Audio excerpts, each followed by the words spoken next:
I want to sort of transition this into one of the people that Bray was feuding with, and that was Chris Jericho. So as we were saying, pretty underwhelming, that feud, even though the potential was, sky high. It could have gone anywhere. It could have been so much more. I think a lot of people would agree. So I kind of want to jump into Value Town for a moment and talk about the value of having guys like Chris Jericho and RVD come back for temporary periods of time. And is it worth it? So we'll talk about Chris Jericho first. I mean, he's a guy who's had a lot of short runs in recent memory. And this run, I think, in particular, was only a couple months. And like we said, we got sort of an underwhelming feud with Bray Wyatt. He had his match with Randy Orton. And as far as we know, he's pretty much done for the time being. So do you think WWE is really getting their value anymore by having Chris Jericho come back for these short runs? I think the comeback boys always have a diminishing return when they do come back. Because, to use Jericho as an example, it was really hype when he made his return. He didn't just get hype.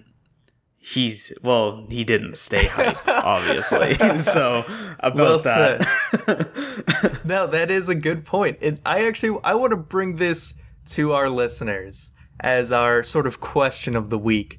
Has Jericho's continued returns become exactly that? Less diminishing returns, as Keith said. Has his continued returns really just made it less and less exciting every time he shows up? I mean, the golden boy for this right now is really Rob Van Dam. Because who cares? Is RVD even still around, or did he go went away again?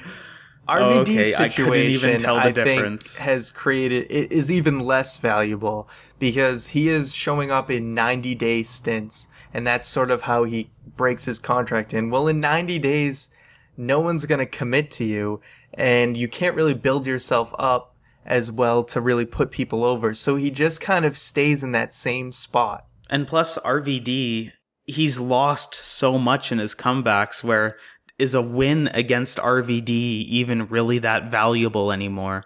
Like, would somebody like Cesaro gain anything from that? Not really, because the way that RVD comes back, that's sort of the tier he is. If you ever go to Squared Circle and see the tier list that people post after every pay-per-view, there's sort of a rankings of which level a superstar is. There's like the rank of The Undertaker and Brock Lesnar, then you get a rank of Daniel Bryan and John Cena and Randy Orton, and then below that there's I can't even Sheamus, like Dean Ambrose, Seth Rollins. Exactly. They're in a tier where it's like if you see anyone in that tier facing each other, it could go either way for who's gonna win. But if a guy's facing a tier above, he's probably going to lose to that guy in the higher tier. Mm-hmm. So, and RVD is damn near at the bottom of that barrel. What I'm saying is RVD comes into a tier and he just stays there. So if RVD faces Cesaro, if either one wins, it doesn't really mean much different one way or the other.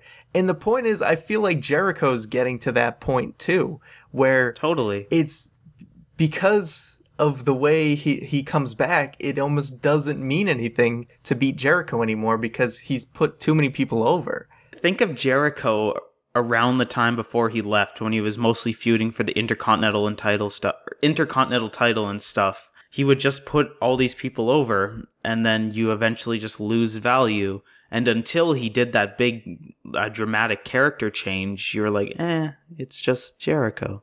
Exactly.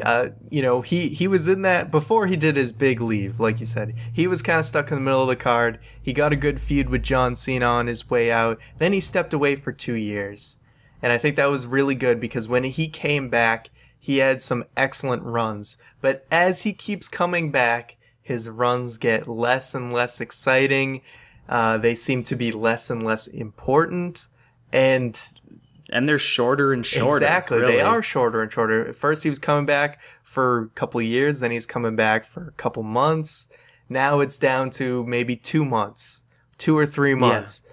So, like I said, I asked everyone who's listening, Has Jericho's returns been less and less exciting? How do you feel about the next time he returns? Are you going to be excited? It's always excited that first surprise time he comes back. But look at his run as a whole.